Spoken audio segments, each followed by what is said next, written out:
Malam.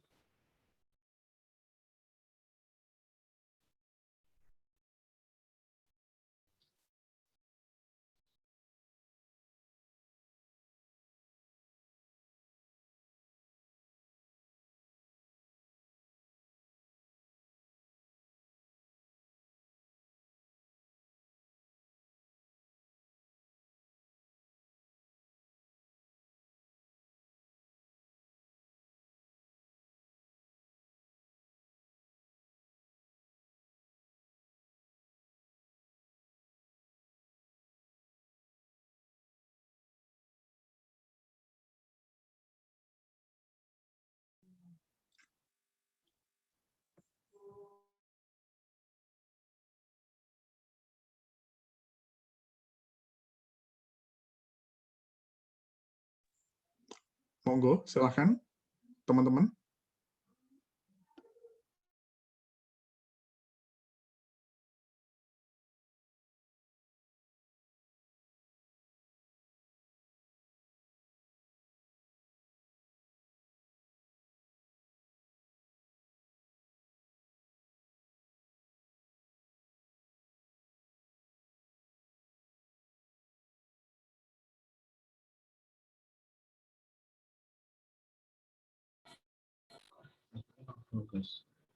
Oh, itu ya.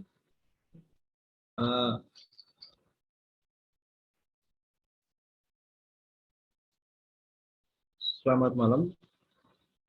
Apakah suara saya kedengaran, Pak? Ya, kedengaran, Pak.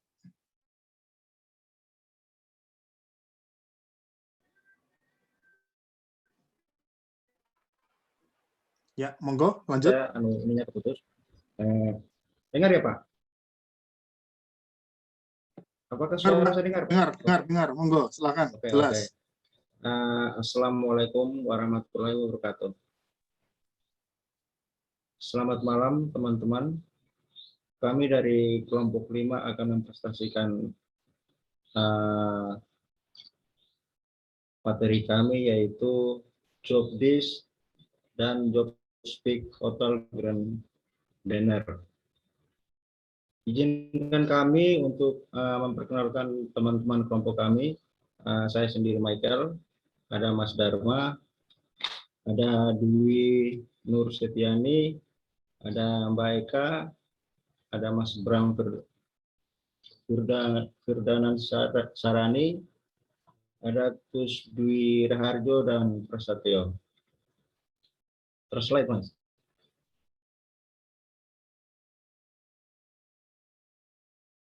Ya. Job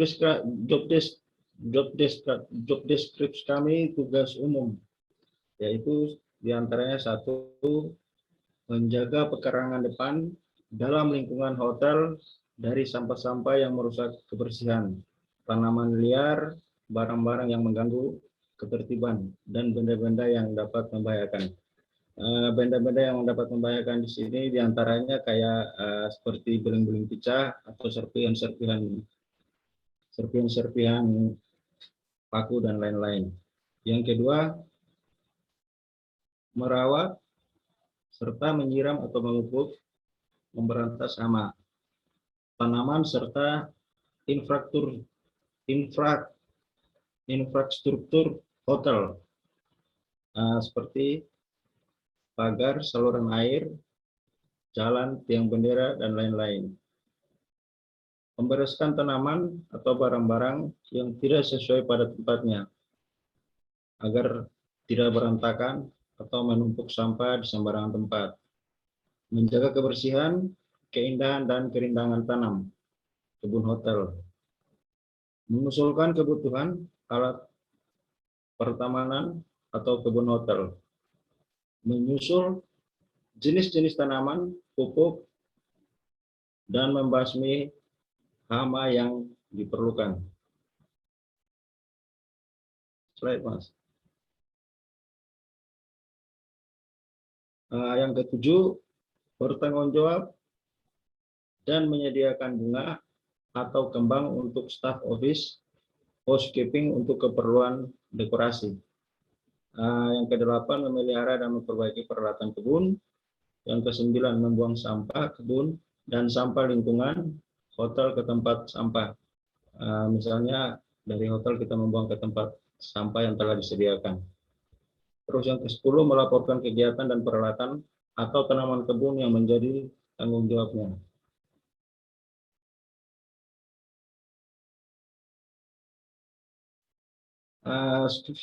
Spesifikasi yaitu 1, pria, yang kedua pendidikan minimal SMA atau SMK sederajat, berusia maksimal 30 tahun, berpengalaman sebagai tukang kebun minimal 1 tahun.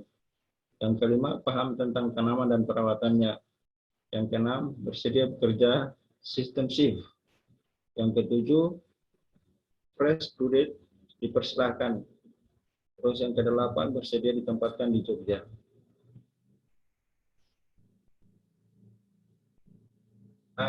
Standar kerja gardener itu 1, membaca logbook untuk mendapatkan informasi terbaru.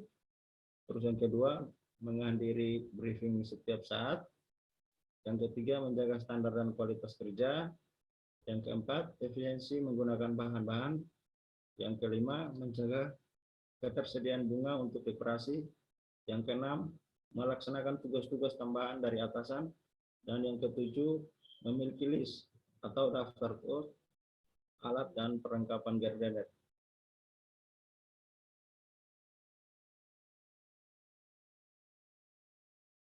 Mungkin sebagai posternya ini mungkin dibacakan sama Mas Dharma atau teman.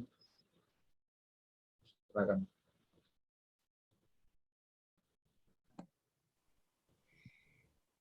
Jadi oke Pak. Tambahan mungkin, monggo silakan. Ya mungkin ini contoh poster ya yang bakal kita gunakan untuk menyebar informasi tentang lowongan kerja ini sebagai tukang kebun hotel. Ya.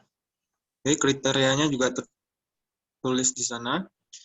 Dan mungkin untuk selanjutnya dari strategi penyebaran lowongan kerjanya kita akan menggunakan yang pertama mungkin media sosial seperti Facebook, Instagram, dan lain sebagainya. Terus yang kedua ada media cetak. Mungkin kita akan memajangnya di koran dan juga menggunakan poster.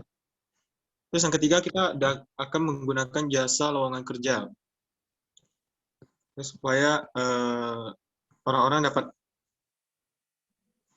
melihat informasi tersebut.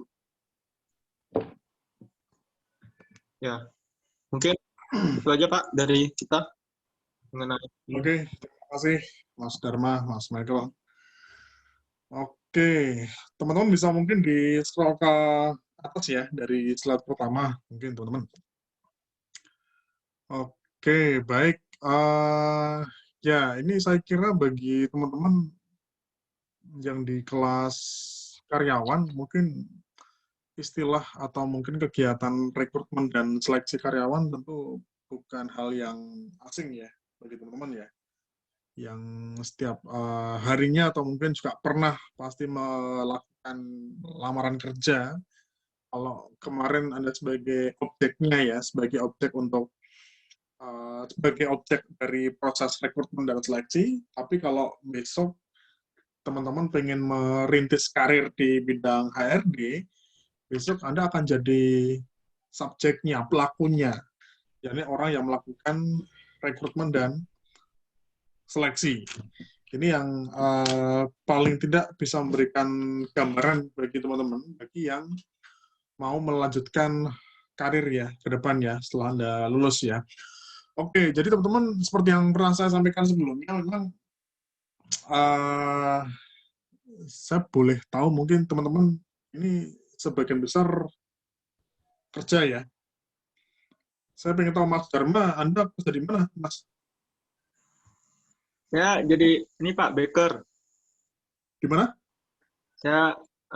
Jadi saya buat roti Pak. Oh, di mana? Di salah satu kafe di Jogonegaran Pak. Di Jogonegaran, oh ya? Wah, Anda punya basic apa dulu? Tatap muka atau SMK? Gimana Pak? Dulu basicnya apa? SMK atau tatap muka atau apa? SMA Pak. SMA atau SMK? SMA. SMA. Kau Iya. punya keahlian bikin roti, Mas? Oh, saya kebetulan di Jogja dapat tawaran buat roti, Pak. Jadi memang pure belajar dari sini, di Jogja. Otodidak ya? Iya. Oke. Nah, saya ambil contoh Mas Dharma ya. Mas, kenapa ngambil kuliah psikologi, Mas? Wah, kalau psikologi sih, mungkin Hmm. saya pikirnya sih ini, Pak. Karena setiap kerjaan itu sama setiap aktivitas itu tentunya yang kita temui pasti orang-orang ya, Pak ya. Hmm. Jadi mungkin psikologi itu menjadi ilmu yang cukup digunakan sih. Oke. Itu yang menjadi Besok planningnya gimana? Rencana habis lulus gimana, Mas? alasan saya sih ngambil jurusan psikologi. Rencana habis lulus, Mas Dharma. Halo? Halo, ya. Rencananya habis lulus apa, Mas? Maaf, Pak, suaranya. Rencana habis lulus apa, Mas Dharma? Maaf, Macet Pak. ya? Macet ya? Halo? Ya? Rencana setelah lulus, Mas? Setelah lulus, Hmm. saya mungkin akan ke ini, Pak, lebih ke perkembangan sama pendidikan mungkin ya, Pak. Perkembangan Rencana dan pendidikan. sementara ini. Di apa? Istilahnya di lembaga pendidikan atau mau di mana? Mungkin di pendidikan, Pak. Di pendidikan. Oke. Iya. Oke, gini ya teman-teman ya. Jadi memang saya kira kalau teman-teman kelas karyawan mungkin punya rencana yang lain ya ketika Anda memutuskan untuk ambil mata kuliah atau mungkin ambil kuliah di psikologi ya. Karena memang saya lihat punya basic pekerjaan yang berbeda-beda pertama. Dan saya yakin mungkin ada beberapa di sini yang sudah settle di pekerjaan. Artinya mungkin sudah tetap atau mungkin secara gaji sudah cukup mencukupi untuk apa? Untuk kebutuhan sehari-hari. Dan Anda masih istilahnya masih kuliah gitu loh. Jadi saya harap teman-teman juga menentukan target ya. Karena ini beberapa angkatan 2018 ya. Jadi paling tidak kan kurang lebih setahun lagi Anda sudah harus menentukan arah ya teman-teman ya. Oke, memang di rekrutmen seleksi, ini memang mata kuliah pilihan ya. Jadi mata kuliah pendukung, alternatif. Tapi saya bisa bilang bahwa kalau Anda mau berkarir di dunia HRD, mau berkarir di dunia perusahaan, pengelolaan SDM di perusahaan, memang mata kuliah rekrutmen dan seleksi atau kemampuan rekrutmen dan seleksi ini juga harus dipahami ya dan menjadi yang utama karena ini menjadi salah satu aktivitas atau pekerjaan yang nanti akan Anda lakukan kalau misalnya Anda sebagai seorang HRD. Oke, sorry Mas, bisa dimunculkan lagi kah PPT-nya? Iya, Pak. Jaringannya agak ini. Terganggu. Oke, nanti kalau bisa ya. Ya. Oke, nggak apa deh, sambil jalan ya Mas. Oke, jadi teman-teman, satu hal yang saya kira harus dicermati dan dipahami dalam proses teknis pekerjaan HRD di perusahaan, itu harus paham dua pedoman utama ya, job deskripsi dan job spesifikasi. Ini dua hal yang saya kira harus benar-benar dipahami, harus dapat diaplikasikan nantinya, dan mungkin teman-teman sudah paham ya, apa itu job desk, apa itu job spec. Cuma mungkin belum banyak yang bisa melakukan proses ini. Jadi ini dua aspek yang memang harus dikuasai sama teman-teman. Jadi job desk itu adalah uraian tugasnya.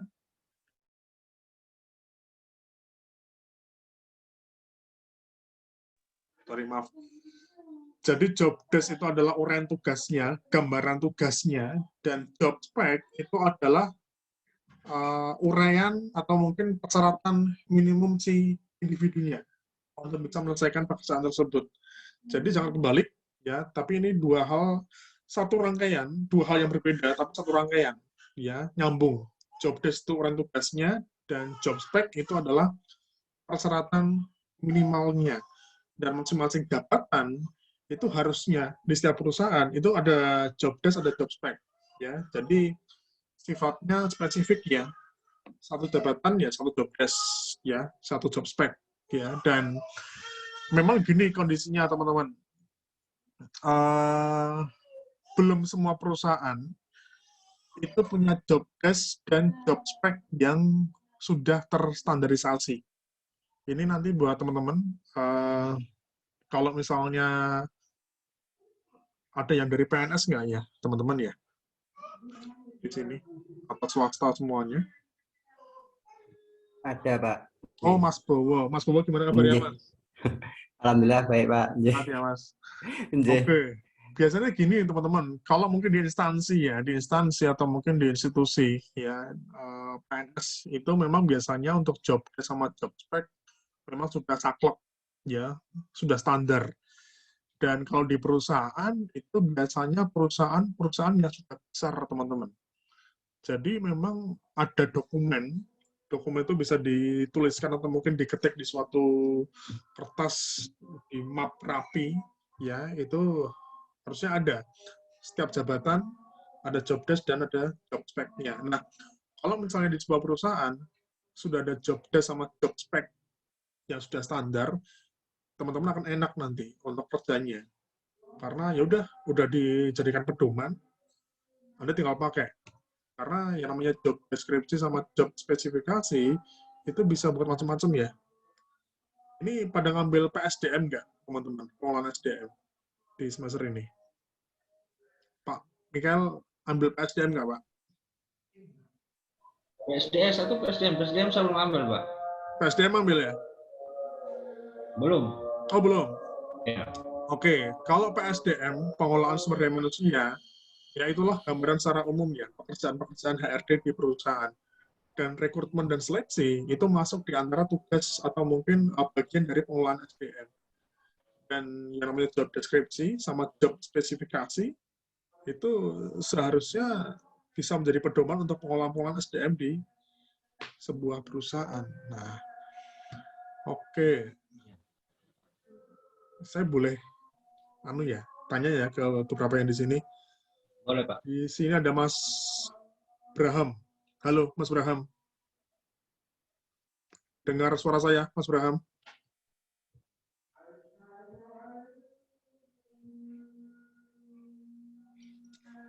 Oke, mungkin masih slow respon. Di sini juga ada Mbak Citra Popi. Halo, Mbak Citra. Iya, halo Pak. Malam, Mbak Citra. Iya, selamat malam Pak. Mbak Citra kerja sekarang? Iya, saya kerja di developer Jogja ya, di Damelen sebagai sales marketing support. Oke, sebagai sales marketing support. Udah berapa lama, Mbak Citra?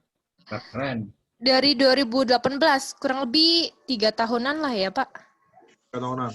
Oke, Iya. ini masa COVID, Corona, gimana? Developer? Masa corona, developer tuh turun banget Pak, karena Turun banget memang ya? harga properti di tempat saya bekerja itu harganya di atas 1 M ya, jadi penjualannya benar-benar turun. Oke, tapi istilahnya aman ya? Istilahnya nggak ada pengurangan dan sebagainya atau gimana? Ada Pak. Ada ya? Malah kemarin sempat 3 kali karyawan dirumahkan. Nah ini di awal 2021 ini ada perampingan karyawan. Ya, ini Dampaknya ini banget sih, gede banget Pak. bermenyeluruh ya, istilahnya nggak satu Iya, betul. aja ya. Oke, Mbak Citra sedikit mungkin tentang job desk sama job spec ya. Mbak Citra masih ingat nggak dulu pas Anda pertama kali di situ langsung jadi sales ya? Atau mungkin pernah di posisi yang lain? Enggak sih Pak, di sales marketing support aja sih saya. Oke, Mbak Citra mungkin masih ingat pas awal Anda kerja di situ, pas Anda diinstruksikan atau mungkin dihimbau mengenai tugas kerja Anda, itu cara menyampaikan bagaimana? Hanya himbauan saja, lesan seperti itu, atau ada semacam buku atau kemudian profil yang harus Anda pelajari, Anda baca? Kalau di tempat saya bekerja itu yang pertama kita dijelaskan secara secara lisan, kemudian di dalam kontrak itu ada job deskripsinya. Oke. Sesuai dengan apa yang Anda lakukan, apa yang Anda kerjakan selama ini? selama saya bekerja di Damai sih menurut saya enggak sih Pak. Kadang emang ini ya ada tambahan pekerjaan yang diberikan oleh atasan gitu sih Pak. Di luar job desk yang tertulis ya, yang dihimbau sebelumnya Betul. ya. Iya. Bahkan sekarang kan mungkin karena ada beberapa karyawan yang dirumahkan, jadi kita Double job ya. mengerjakan job desk, iya betul, mengerjakan job desk di bidang yang lain. Oke, thank you Mbak Citra. Iya Ya, Bapak. jadi gini teman-teman, memang ada beberapa kondisi ya. Kalau perusahaannya sudah settle, sudah besar biasanya, itu memang job desk-nya sudah standar. Artinya setiap jabatan sudah ada job desk-nya. Dan masing-masing level pun ada job desk-nya. Karena setiap jabatan pun ada levelnya ya. Ada staff, ada manajer mungkin, atau ada supervisor. Dan masing-masing tentu ada yang berbeda kan dari job desk-nya. Nah, berbeda dengan kalau misalnya perusahaannya masih berkembang, masih coba untuk mencari kestabilan, ya masih ngejar profit biasanya. Itu job desk sama job spec-nya tuh belum terlalu standar. Jadi masih bisa fleksibel. Artinya, bisa aja nanti teman-teman ketika Anda kerja, yang awalnya job desk-nya seperti ini, tiba-tiba ditambahkan pekerjaan yang lain. Itu menjadi hal yang wajar ya. Karena ada beberapa kondisi perusahaan harus seperti itu. Dan efeknya kan ke ke dokumennya. Ya, jadi memang dokumennya belum terlalu standar, belum kaku. Makanya teman-teman besok sih next time ya, kalau misalnya teman-teman pengen berkarir ya di dunia HRD, nah ini tadi Mas Dharma juga sudah menunjukkan ya PPT-nya. Ada beberapa kondisi perusahaan belum ada job desk-nya, sehingga teman-teman kalau misalnya kerja di HRD, belum ada job desk standar, belum ada job spec standar, itu PR bagi Anda, teman-teman. Mungkin dari awal. Karena kalau misalnya nggak ada job desk, nggak ada job spec, pedoman untuk melakukan pengolahan SDM itu menjadi nggak ada. Karena kalau misalnya Anda mau menentukan sistem kompensasi, Anda mau melakukan evaluasi kinerja, mau mengadakan pelatihan, pengembangan, dan sebagainya, mau membuat sistem apa misalnya, kan patokannya kan ke job desk, ke job spec. Kalau misalnya job desk sama job spec-nya belum ada, ya apa yang mau yang mau distandarkan apa, yang mau disesuaikan apa pedomannya. Makanya kadang, ya itu, PR-nya kalian, kalau misalnya kerja di perusahaan yang masih benar-benar berkembang. Ya. Oke, job deskripsi, ini sebenarnya secara umum, atau mungkin secara singkat, hanya berupa tugas umum ya, seperti ini ya, yang tadi disampaikan teman-teman. Kemudian, sorry Mas, bisa di-scroll ke bawah, Mas Dharma. Oke, nah tugas umum memang menyesuaikan sih teman-teman. Jadi ada yang memang banyak, ada yang memang sedikit, ada yang memang benar-benar rigid ya, ada yang benar-benar spesifik ya, tergantung dari masing-masing jabatannya. Oke, next mungkin Mas Dharma. Oke, ini udah spesifikasi. Nah, kalau job deskripsi, memang kemarin di awal teman-teman saya minta untuk buat yang singkat aja ya, yang umum aja. Ya, artinya job desk itu hanya berupa uraian tugas saja. Tapi kalau misalnya kita mau ngomongin secara lengkap, ya job deskripsi itu banyak aspeknya, teman-teman. Nanti ada tanggung jawab, ada kewenangan, ada hubungan kerja misalnya, kemudian ada standar kinerja. Nah, standar kinerja ini biasanya berhubungan dengan job desk-nya. Standar kinerja gampangnya kayak misalnya, mungkin temannya Mbak Citra ya. Mbak Citra punya target nggak? Dalam satu rumah misalnya katakanlah harus terjual dalam waktu berapa bulan? Kalau untuk sales marketing support tidak ada target ya Pak, tapi kalau untuk target itu biasanya marketingnya aja sih yang target. Kalau satu marketing di tempat saya itu targetnya satu marketing itu 1,5 M.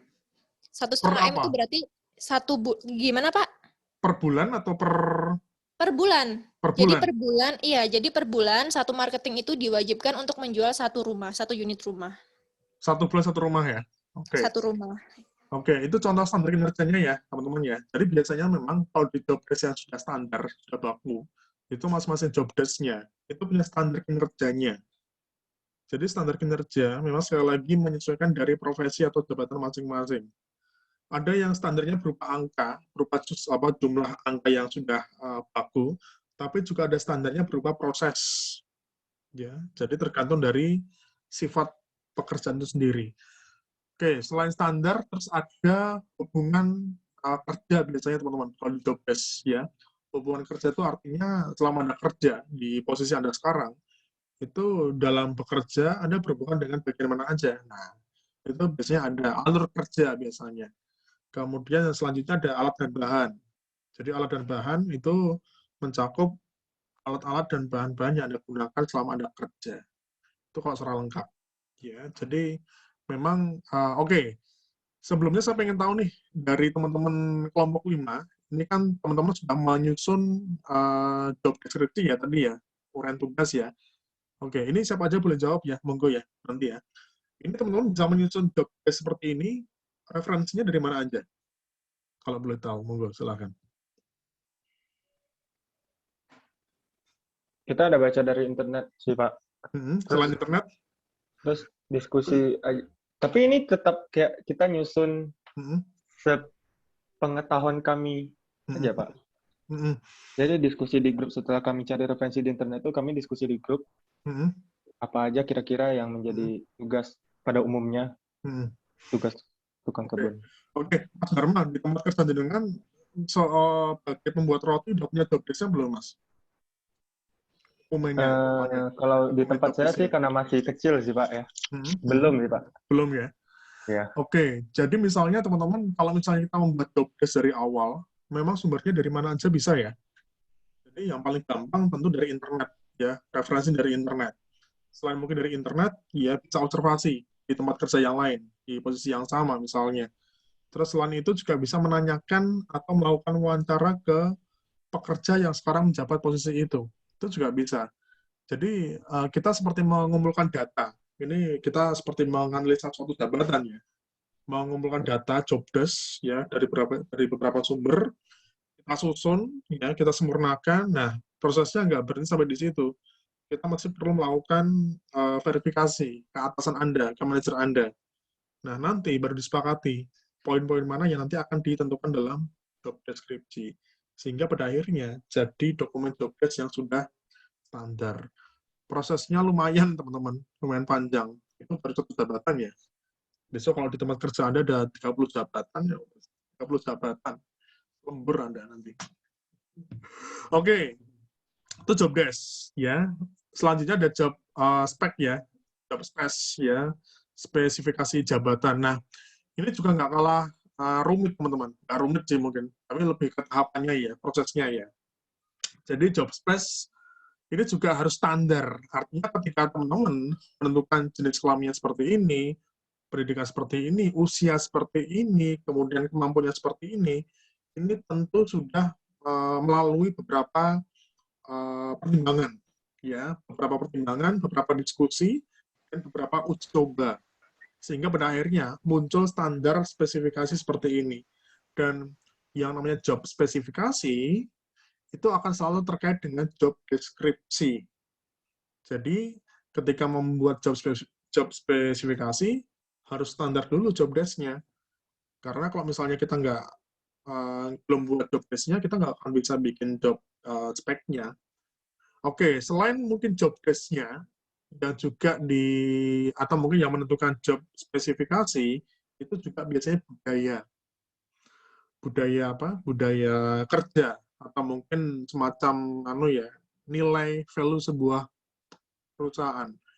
Ada yang mungkin sampai ke bentuk fisik misalnya, atau mungkin yang bentuk atau mungkin lebih ke kepribadian ya. Kayak misalnya saya ambil contoh ya, punya Mas Dharma, jadi kan yang kerja di situ sebagai membuat roti, ada yang perempuan nggak, Mas? Nggak ada, Pak. Semuanya cowok ya? Berapa orang, Mas, totalnya, Mas, pembuat rotinya? Cuma berdua sih, Pak. Oh, cuma berdua? Ya. Misalnya Mas, selevel dengan Anda cuma berdua ya? Oke. Dari dulu cowok, terus, atau pernah ngerekrut cewek, Mas? Sebelumnya sih cewek, Pak. Karena pindah ke luar kota kan. Jadi cowok. Sekarang tinggal cowok. Ya. Kalau misalnya besok mau nyari lagi pembuat roti, itu lebih memilih ke cewek atau ke cowok, Mas?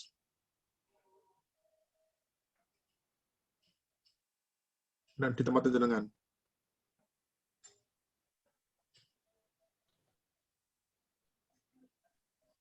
Halo?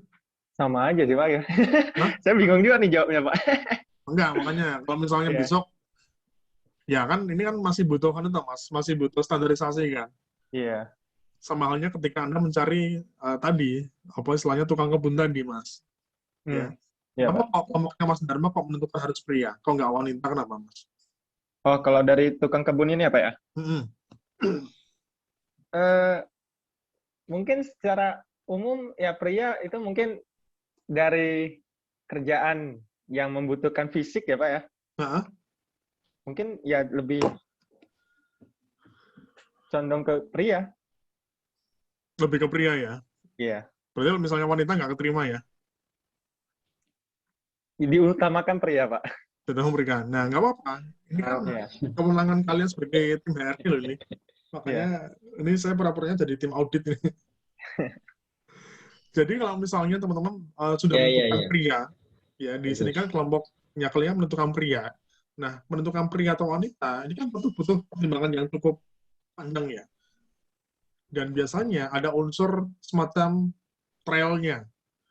Dulu mungkin pernah ngerekrut yang wanita, tapi performnya, kinerjanya nggak terlalu bagus. Terus seiring berjalannya waktu, kok yang cowok, yang pria kok bagus-bagus, misalnya kok lancar kerjaannya, bagus performnya, misalnya. Nah, akhirnya menentukan standar pria. Sama halnya ketika berusia maksimal 30 tahun. Kenapa kok harus maksimal 30 tahun? Alasannya? Ini boleh ya? Karena yang jawab maksimal 30 tahun itu sudah memiliki tanggung jawab yang cukup matang, Pak. Oke, memiliki tanggung jawab yang cukup matang. Selain itu apa, Pak? Karena kalau dengan usia 30 tahun,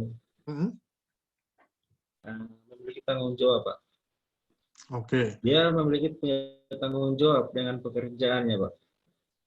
Oke, kalau misalnya ada yang ngelamar umurnya 33 tahun, mau diproses nggak kira-kira?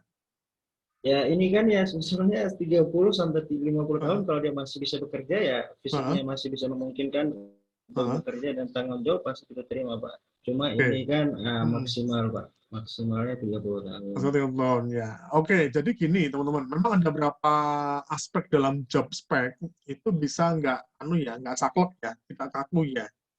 Jadi biasanya memang ada beberapa perusahaan yang menentukan standar kriteria agak ketat. Itu mungkin karena yang daftar, yang lamar, itu banyak banget. Hingga paling tidak harus menentukan standarnya untuk memudahkan kinerja si HRD-nya.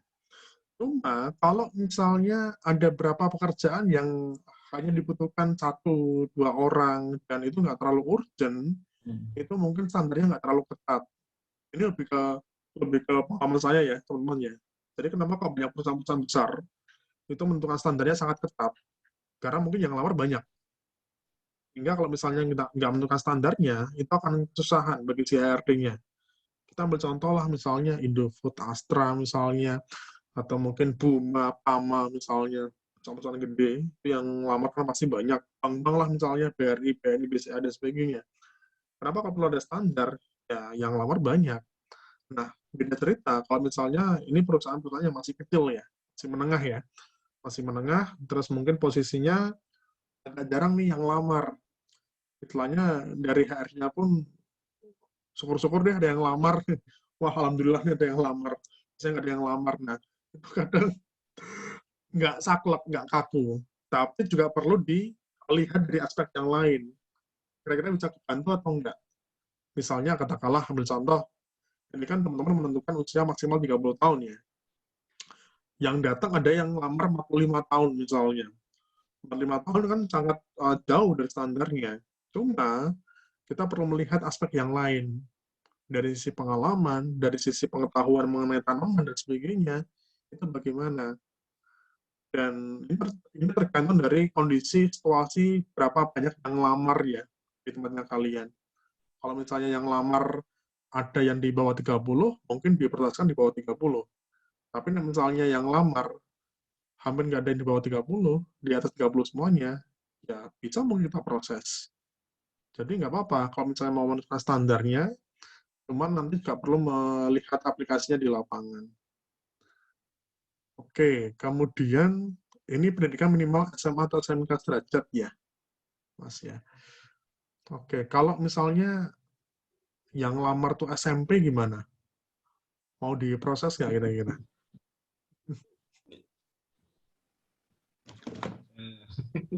Kembali lagi sih Pak, tergantung sama yang Gimana, berapa. Mas Dharma? Tergantung sama banyak yang pendaftar ya. Yang lamar SMP nih ternyata. Ya kalau misalnya nggak ada yang daftar, cuma itu aja Pak, gimana? Makanya itu. Bisa, Kayak misalnya, bisa aja. punya Mas Dharma nih. Mas Dharma lagi butuh pembuat roti nih misalnya. Iya. Terus ada yang ngelamar ibu-ibu usia 50 tahun. Dia pengalaman bikin roti. Nah, itu mau diterima nggak itu? Bisa dipertimbangkan Pak. Kondisi kalau memaksa ya bisa Ya, dipertimbangkan. kembali lagi ke tadi ya, soal standar. Ya Pak. Ya, jadi biasanya ketika teman-teman mungkin di dunia HRD ya, sudah menentukan standar pria, latar belakang pendidikan, usia, dan sebagainya, ini tentu butuh pertimbangan bertahun-tahun, ya berbulan-bulan lah, sehingga akhirnya menentukan pendidikan minimal SMA. Kenapa kok SMA? Ya terkait dengan pekerjaannya. Jadi teman-teman ketika menentukan job spec, tentu juga perlu melihat kondisi job desk-nya. Ini kerjanya gimana? Butuh keahlian khusus nggak kira-kira? Butuh pemikiran khusus nggak? Bisa dikerjakan oleh anak SMA atau enggak? Karena juga perlu melihat ada beberapa pekerjaan yang membutuhkan keahlian khusus yang hanya bisa diperoleh selama kuliah. Tapi juga ada beberapa pekerjaan yang nggak perlu keahlian khusus. Semua orang bisa. Makanya kadang ada beberapa lowongan di beberapa perusahaan, itu S1 semua jurusan. Bener ya? Karena kerjaannya gampang mungkin. Semua orang bisa dipelajari. Mau S1-nya teknik kimia, mau S1-nya pertanian, mau S1-nya fakultas kedokteran, mungkin bisa di situ. Ada lowongan di rumah sakit, terus dia ngelamar sebagai lowongan di situ misalnya. Karena mungkin kerjaannya ya, sebuah kerjaannya. Kecuali kalau misalnya pekerjaannya membutuhkan kalian tertentu. Dan hanya orang tertentu yang memang kuliah di latar belakang jurusan tertentu. Ini kita juga perlu memahami ada beberapa jurusan di pendidikan di universitas itu punya jurusan yang sangat-sangat spesifik ya. Jadi biasanya kalau jurusannya makin spesifik itu biasanya langka ya. Jadi banyak yang nyari gitu loh. Kayak misalnya teknik perminyakan, kayak misalnya jurusan, saya baru tahu beberapa tahun terakhir ada kuliah jurusan ilmu keperpustakaan ternyata. Jadi kerjanya besok di perpustakaan. Ya, terus ada sastra Belanda misalnya, ada beberapa jurusan-jurusan yang memang spesifik. Ya, Anda kebayang nggak orang lulusan sastra Belanda nanti mau kerja di mana? Nah, kan juga harus punya pandangan ya sebagai HRD. Oke, kemudian bersedia bekerja sistem shift, ya ditempatkan di Jogja, ya paham tentang tanaman dan perawatannya, berpengalaman, oke, itu menjadi pertimbangan. Kemudian kadang gini teman-teman, ada berapa job spec yang itu terkait dengan budaya sebuah perusahaan. Kalau sebuah perusahaan, teman-teman ada yang tahu coklat monggo nggak di Kota Gede? Mas Dharma tahu ya? Nggak begitu Gimana, Pak? tahu sih Pak. Ada yang tahu coklat monggo nggak? Gimana, Pak? Perusahaan Ulang. coklat monggo. Tahu, ya, tahu. Tahu, Pak. Tahu ya? Di Kota Gede, tahu. Di Kota Gede. Itu dekat rumah saya, Pak. Pernah ke sana, Pak. Coklat monggo, ya. Oh, tahu begitu. Aku mampir kemarin-kemarin, Pak. Iya, kalau di coklat monggo itu punya Tahu, Pak. aturan, Itu teman-teman. yang punya orang bule. Orang Ya. Belgia yang punya.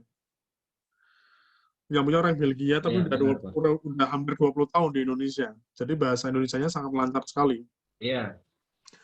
Ya, kalau di coklat monggo, teman-teman, itu punya aturan khusus ya. Kalau yang mau kerja di bagian produksi, itu memang pertama harus perempuan semuanya. Jadi ini mungkin berbekal dari hasil evaluasi terus-menerus ya. Jadi yang di bagian operasional, yang membuat coklat dan sebagainya, itu memang harus perempuan. Terus di sana tuh punya aturan, teman-teman. Ini aturannya menarik nih. Nanti next time teman-teman bisa ke sana ya. Di sana tuh punya aturan pegawai ceweknya, pegawai perempuannya yang di bagian operasional. Itu kalau misalnya mau berangkat kerja, masuk kerja, itu nggak boleh pakai make up dan nggak boleh pakai parfum, teman-teman. Jadi ya mereka datang kerja kayak belum mandi itu. Nggak pakai make up, nggak pakai parfum, karena dikhawatirkan akan merusak rasa coklatnya ya. Karena kan di tempat pabriknya itu kan kedap udara ya, istilahnya steril ya, dari bau-bau menyengat. Jadi punya aturan di sana bahwa ya itu nggak boleh pakai make up ya, dan nggak boleh pakai parfum ya, karena memang aturannya seperti itu. Ya sama halnya ketika teman-teman di bank ya, di bank-bank BUMN, ini ada yang kerja di bank nggak di sini?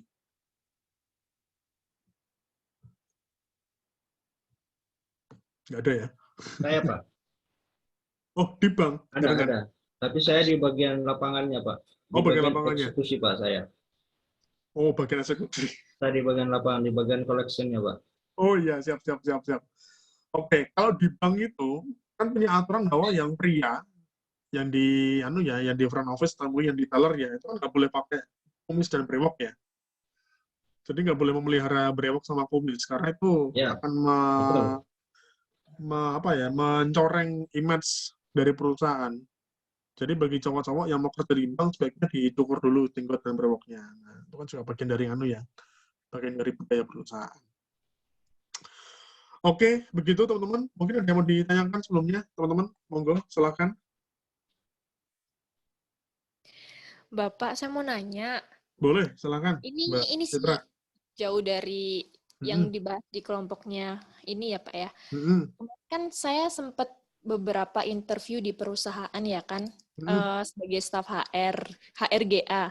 Nah, jadi mungkin di perusahaan itu punya standarisasi untuk proses rekrutmen ya. Karena sebelumnya itu saya nggak pernah ya Pak ya di di psikotes ataupun di interview dengan beberapa pemberian, misalnya nih perusahaan itu menyuruh saya untuk membuat contoh draft SPKWT, kemudian disuruh membuat action plan, kemudian disuruh membuat contoh budget anggaran untuk pelatihan karyawan. Sebenarnya hal itu tuh diperlukan nggak sih Pak? Kalau untuk HRGA ya? Karena sebelumnya gimana? Karena kan sebelumnya saya nggak pernah ya Pak ya disuruh sampai sedetail itu gitu loh kalau misalnya rekrutmen. Tergantung sifat kerjanya Mbak Citra. Jadi memang pernah kerja atau pernah ngelamar tapi gagal di HRD. Ya sampai sekarang belum dipanggil sih Pak yang ini tadi. Tapi memang pernah ngelamar di HRD? Pernah. Oke, tapi kerja di HRD belum pernah sama sekali? Udah pernah. Udah pernah? Udah. Tapi cuma 1,5 tahun aja sih di tahun 2017. Oke, di mana jenengan dulu? Di Pangestu Group. Pangestu itu apa ya? Batik di Batik Rubini, Pangestu Group. Oh, ya. Oke, nah kalau HRD tergantung dari sifat kerjanya teman-teman Mbak Citra. Jadi kan ada HRD yang generalis, ada HRD yang spesialis kan. Jadi mungkin teman-teman harus memahami dulu di lowongan kerjanya, ini apa ini, yang dibutuhkan seperti apa. Jadi ada beberapa HRD, ya HRD-nya tuh sebagai aktor utama, hanya sebagai staf admin saja. Karena ada yang staf admin atau mungkin staf HRD, tapi yang dibutuhkan semua jurusan. Itu mungkin hanya mengadmin saja. Anda nggak melakukan, istilahnya, nggak mengaplikasikan ilmu HRD-nya. Jadi teman-teman, yang namanya HRD, itu kan ada HRD generalis, ada HRD spesialis ya. Kalau yang HRD generalis, itu Anda mengerjakan semua bidang, teman-teman. Nah, bidang kerja HRD, ini bagi yang ngambil PSDM ya. Ada yang ngambil PSDM nggak, teman-teman? Saya kemarin sempat ngambil, Pak. Ini ngambil sekarang, Mbak Citra? Udah semester kemarin sih. Oh, tahun lalu ya? Bu Ros, iya. Oke. Nah, kalau HRD generalis, itu sepertinya semua bab PSDM itu masuk di situ, Mbak Citra. Jadi kalau misalnya HRD generalis, itu yang Anda kerjakan ya semua yang ada di bab PSDM. Dari mulai rekrutmen, planning, Anda bikin payroll misalnya, ngurusi personalia, kontrak, mungkin bikin sistem K3 misalnya, atau mungkin sampai melakukan... Ini ya, sorry Pak, lebih ke development-nya ya Pak ya kalau di SDM itu? Tergantung Mbak, ada yang memang semua dikerjakan, tapi juga ada yang spesifik. Artinya, kalau spesifik, itu mungkin Mbak Citra tuh hanya mengerjakan satu bidang aja, Mbak.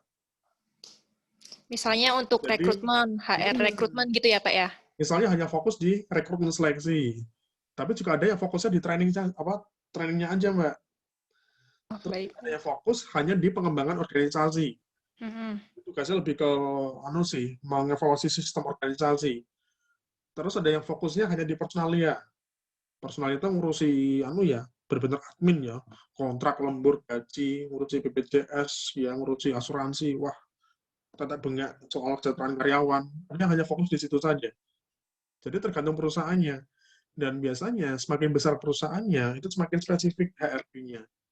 Tapi nih perusahaannya masih berkembang, hanya masih coba untuk merintis ya, itu HRD-nya generalis. Jadi Anda mengerjakan semua bidang. Nah, biasanya yang dikerjakan, itu yang menjadi skala prioritas. Yang paling sering dilakukan atau mungkin dikerjakan ya pasti personalia, urusan administrasi dan sebagainya. Di samping itu, rekrutmen dan seleksi. Makanya kadang ada beberapa perusahaan yang merekrut khusus orang psikologi. Karena dia fokus kerjaannya itu berbau dengan psikologi, rekrutmen, seleksi, pelatihan, dan sebagainya.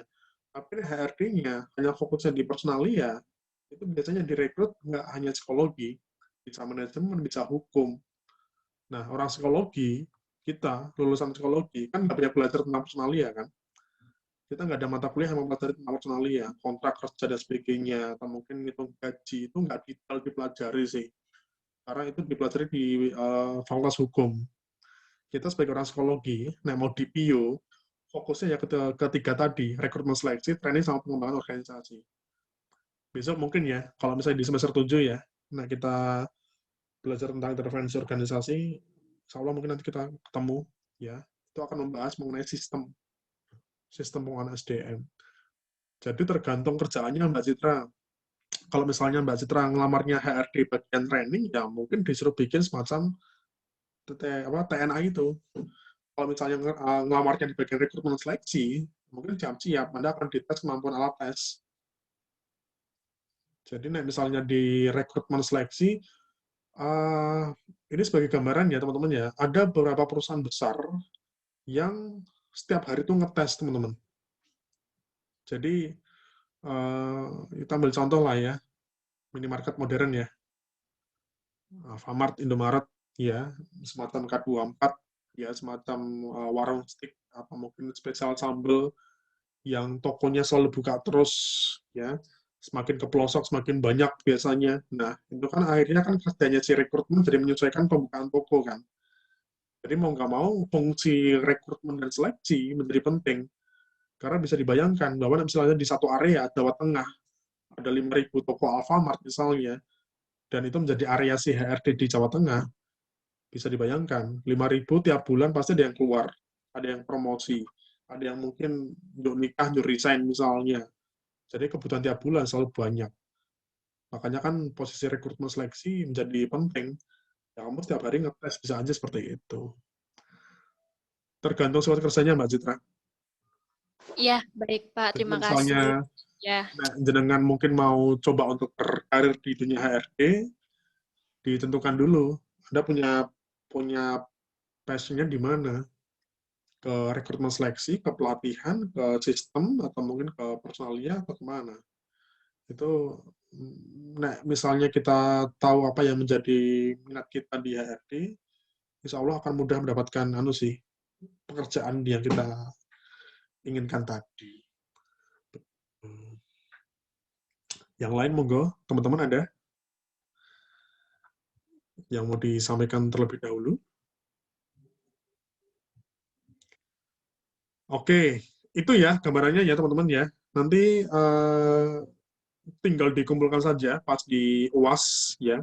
Formatnya kalau nggak salah sudah saya sampaikan di grup ya. Jadi ini teman-teman di mata kuliah rekrutmen dan seleksi, ini memang kita belajarnya agak dimodifikasi ya. Karena kita nggak ketemu di kelas, saya juga nggak bisa mendampingi langsung ya di proses belajar mengajar. Jadi model belajarnya coba kita agak sesuaikan. Ya, ini peraturannya teman-teman membuat semacam ya SOP rekrutmen dan seleksi. Itu teman-teman saya kira. Terima kasih ya. Semoga sehat selalu. Yang lagi kerja semoga sukses ya di manapun Anda berada. Ya, matur nuwun. Oke, ini dari kelompok 6 nggak ya? Kelompok 6 mungkin kita tunda dulu ya, karena habis ini saya masih harus masuk di kelas praktikum kewirausahaan. Nah, nanti kita coba akan di waktu lain. Nanti coba saya share di grupnya. Oke, teman-teman, atau mungkin Mas Dharma, saya nanti minta tolong untuk PPT-nya di-share di grup ya, Mas Dharma ya. Ya, baik, Pak. Matur nuwun, Mas. Ya, terima Oke, kasih, Pak. itu aja saya kira teman-teman. Terima kasih, matur nuwun semuanya. Selamat malam. Assalamualaikum warahmatullahi wabarakatuh. Terima kasih, Pak. Terima kasih, Pak. Terima kasih Pak Fahmi. Sami-sami.